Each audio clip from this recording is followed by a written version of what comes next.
आज हम बात करेंगे मुंशी प्रेमचंद की एक ऐसी कहानी की जो सिर्फ एक खेल के बारे में नहीं है। नहीं, ये कहानी है वक्त की, दोस्ती की और कैसे समाज में बदलते हुए दर्जे सब कुछ बदल देते हैं।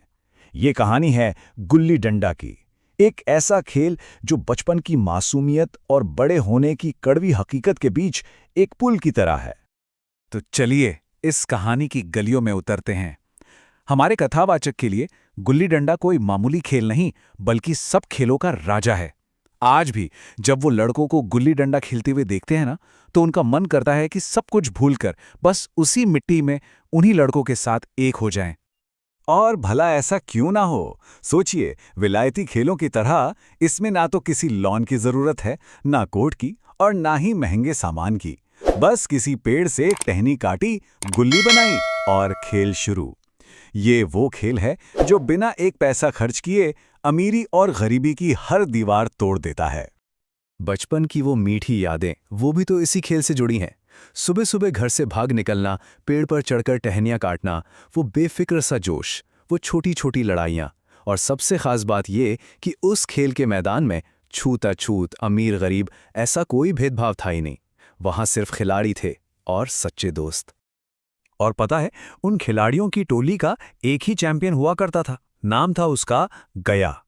अरे था तो दुबला पतला सा लड़का, लेकिन फुर्ती फुर्ती ऐसी ही कि बंदर भी शर्मा जाए। और गुल्ली चाहे जैसी भी हो, वो उसे ऐसे लपकता था जैसे कोई छिपकली कीड़े पर झपटती है। वो था गुल्ली क्लब का बेताज बादशाह। मतलब जिसकी टीम में गया, समझो उसकी जीत पक्की थी। लेकिन दोस्ती की इसी मासूम सी कहानी में एक झगड़े की दरार भी थी।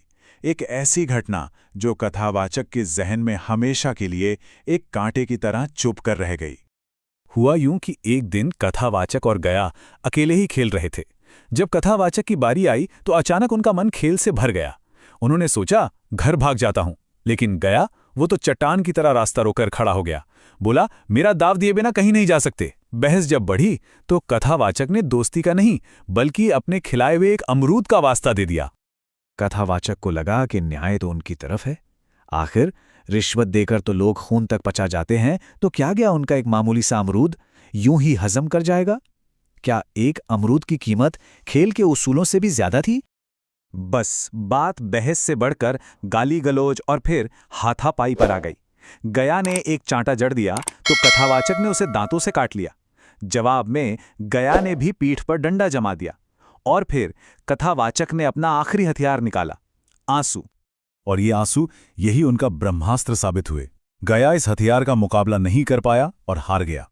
कथावाचक एक झूठी जीत के नशे में आंसू पोंछकर और चोट भूलकर हंसते हुए घर की ओर चल दिए। वो इस बात से बिल्कुल अनजान थे कि ये झगड़ा, ये अधूरी बाजी सालों बाद एक बिल्कुल नए और कड़वे रूप में उनके सामने आकर खड़ी हो जाएगी।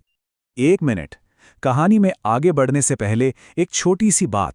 अगर आपको ऐसी गहरी और दिल को छू लेने वाली कहानियां सुनना अच्छा लगता है, तो हमारे साहित्य सारथी चैनल को सब्सक्राइब जरूर कर लीजिए। पता है, आपका एक एक सब्सक्राइब हमें और हिम्मत देता है रोज और बेहतर कहानियां आप तक पहुंचाने के लिए। और हाँ, कमेंट में ये जरूर बताइएगा कि आप किस शहर या गांव से हैं और क्या करते हैं। क्या पता अगली कहानी में आपका कमेंट भी शामिल हो। तो लाइक, शेयर और सब्सक्राइब करना मत भूलिएगा। आपका साथ ही हमारी असली ताकत है। तो अब कहानी वक्त में एक लंबी छलांग लेती है। बचपन अब एक धुंधली सी याद बन चुका है और दुनिया पूरी तरह बदल चुकी है। पूरे 20 साल, जी हां, 20 साल बाद कथावाचक अब एक बड़े इंजीनियर साहब बन चुके थे। और किस्मत देखिए, उन्हें वापस उसी जिले में ले आई थी जहां उनका बचपन गुजरा था। लेकिन वो कस्बा अब बिल्कुल पहचाना नहीं जा रहा था। जहां कभी खंडर हुआ करते थे, वहां अब पक्के मकानों की कतारें थीं। जहां बरगद का पुराना पेड़ था, वहां अब एक खूबसूरत बगीचा था। मतलब जगह की काया ही पलट हो चुकी थी। यादें तो थीं, लेकिन वो दुनिया, वो गलियां अब कहीं खो चुकी थीं।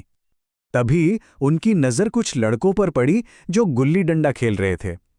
उन्होंने एक लड़के से पूछा, यहां कोई गया नाम का आदमी रहता है क्या? लड़के ने सहम कर जवाब दिया, कौन? गया चमार? बस इसी एक सवाल ने 20 साल की दूरी को एक पल में सामने ला खड़ा किया। कुछ ही देर में वो गया को ले आया।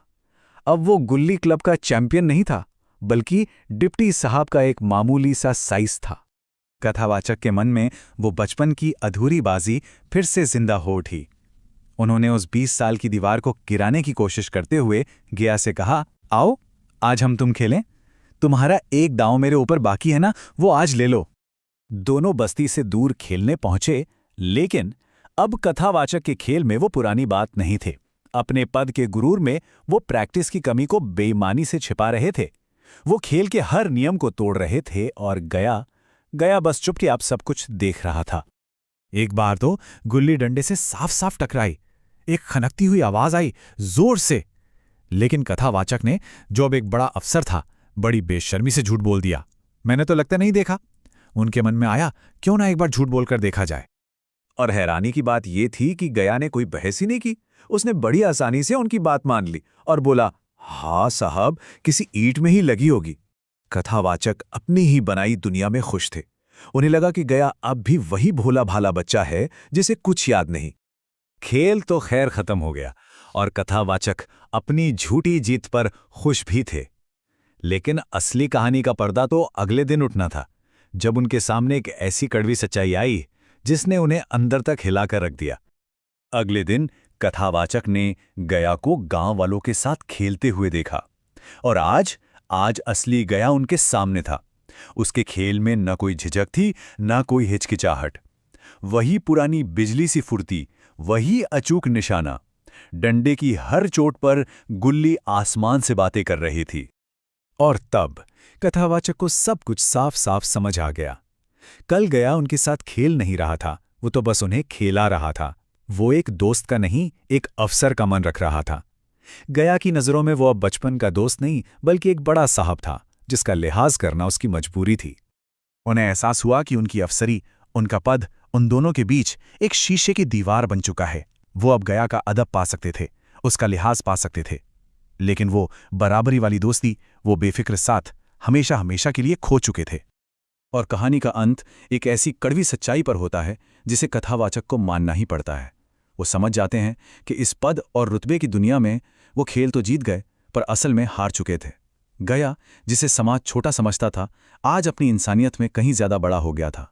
जैसा कि वो खुद कहते हैं, वह बड़ा हो गया है, मैं छोटा हो गया हूं।